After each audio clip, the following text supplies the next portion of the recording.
For almost 1,000 years, the Tower of London has stood as a symbol of royal power and royal fear.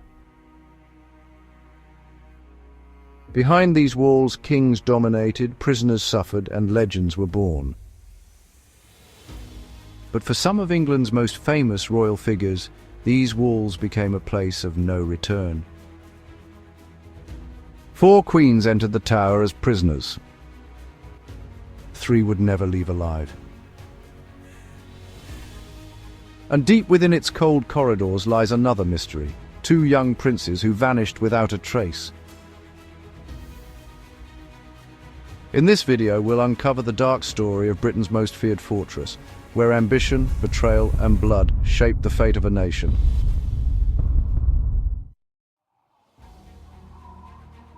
The story begins in the 11th century.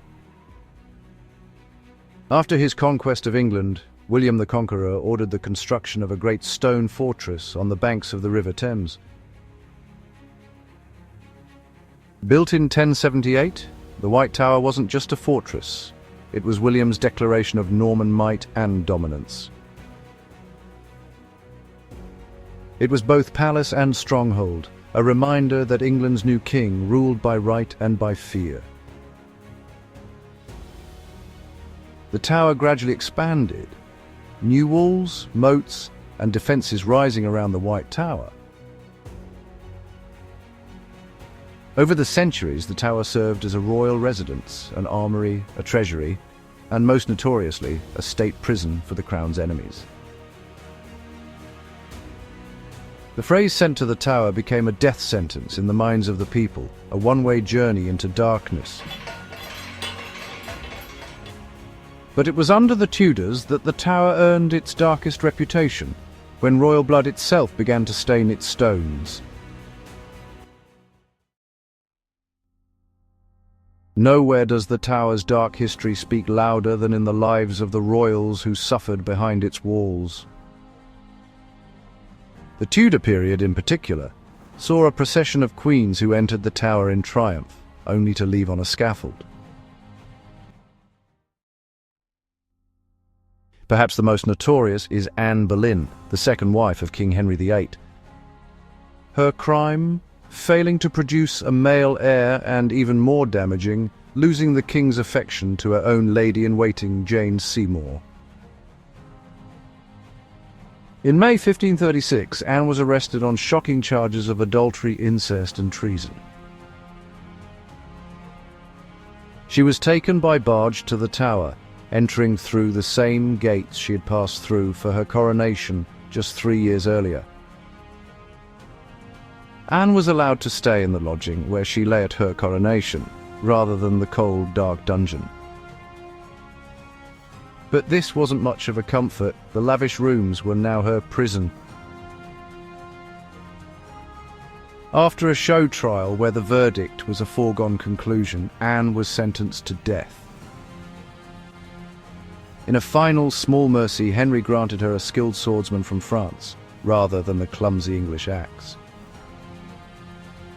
On May 19, 1536, she faced the French swordsman on a private scaffold at Tower Green, a place reserved for royalty and high nobility. It was considered more dignified for nobility to die away from the crowds.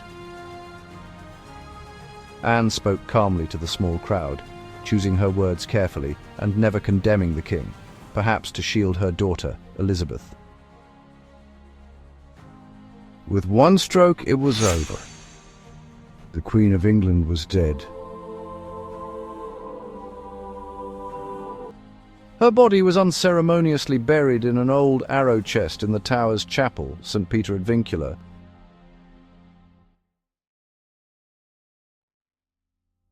Just 6 years later, history repeated itself. Henry VIII's bloody marital history would send another queen to the same fate.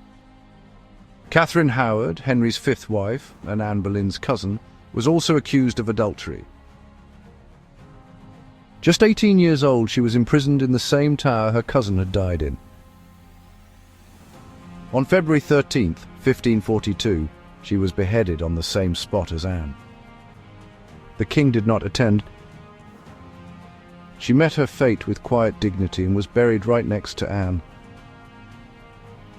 Two queens from the same family, executed by the same man, within the same walls, sealing the Tower's reputation as a place of royal blood.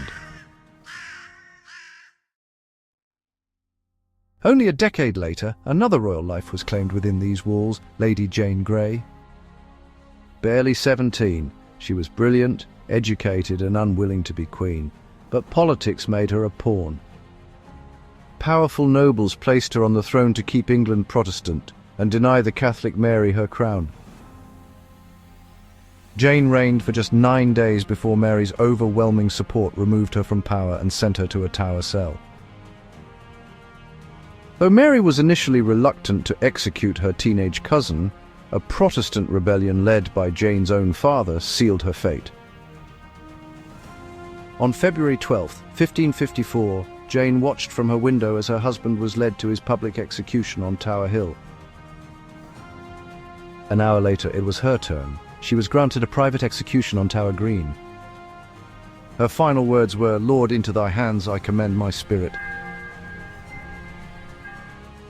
However, this was not the final chapter in the Tower's story of Tudor Queens. One more queen would be imprisoned here just a few weeks later. Yet not every queen met her death here. In 1554, Elizabeth, the daughter of Anne Boleyn, was imprisoned by her half-sister Mary. Accused of treason and fearing for her life, Elizabeth entered the Tower through the same traitor's gate that had taken her mother. For 2 months she lived in terror, hearing the execution bell toll for others.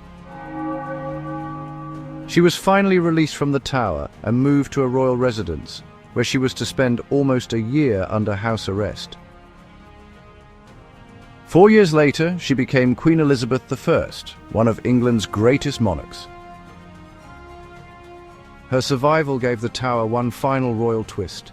The daughter of a condemned queen would outlive them all, and rule the realm her father had once terrorized. But none of the Tower's dark stories is more haunting than our next one, the story of the princes in the Tower.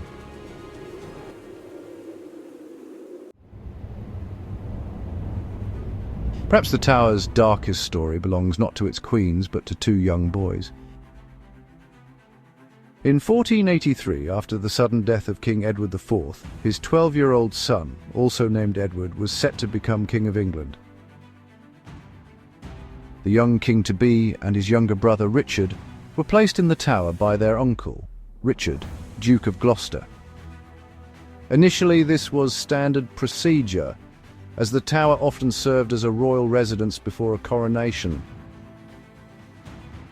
But the coronation never happened. Instead, Gloucester declared the boys illegitimate and claimed the crown for himself, becoming King Richard III. But what happened to the boys? Rumors spread that they were murdered in their sleep on the orders of their uncle, Richard. But no proof was ever found. The boys simply vanished within the walls. The story found a chilling continuation 2 centuries later, when 2 small skeletons were discovered beneath a staircase in the White Tower. Were they the princes? No one could say for sure. Nevertheless, believing they were the lost princes, King Charles II had the remains interred in Westminster Abbey. To this day, the Church of England has refused to allow modern testing that could confirm their identity. And so, the fate of the princes remains one of history's greatest and most haunting mysteries. But the Tower wasn't just for fallen royals, it was the ultimate destination for anyone deemed an enemy of the state.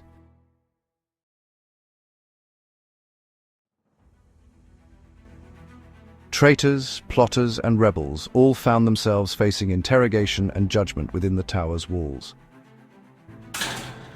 Guy Fawkes, mastermind of the gunpowder plot, was tortured here after his failed attempt to blow up Parliament. He managed to cheat the executioner by leaping from the gallows, breaking his neck and dying instantly.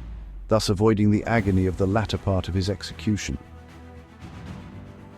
Another of the tower's famous long-term residents was Sir Walter Raleigh, explorer, poet, and a favourite of Queen Elizabeth I.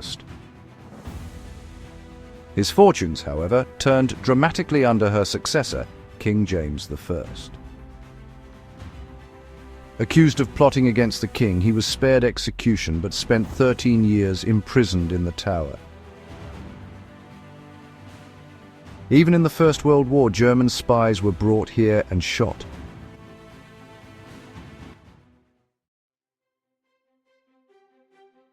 From queens to conspirators, the Tower of London became the final chapter for those who defied the crown. While over 100 people were publicly executed on nearby Tower Hill, only a select few faced their end in the privacy of Tower Green. The Tower's role as a state prison faded by the 19th century. Its final execution took place in 1941, when a German spy faced a firing squad. Today, the Tower of London is one of Britain's most visited landmarks, a World Heritage Site where history and myth walk side by side. The crown jewels sparkle in the same halls where traitors once wept. The ravens still guard the battlements as legend warns that if they ever leave, the kingdom will fall. The whispers of Anne Boleyn, the mystery of the lost princes, and the fate of Sir Walter Raleigh all echo through its halls today.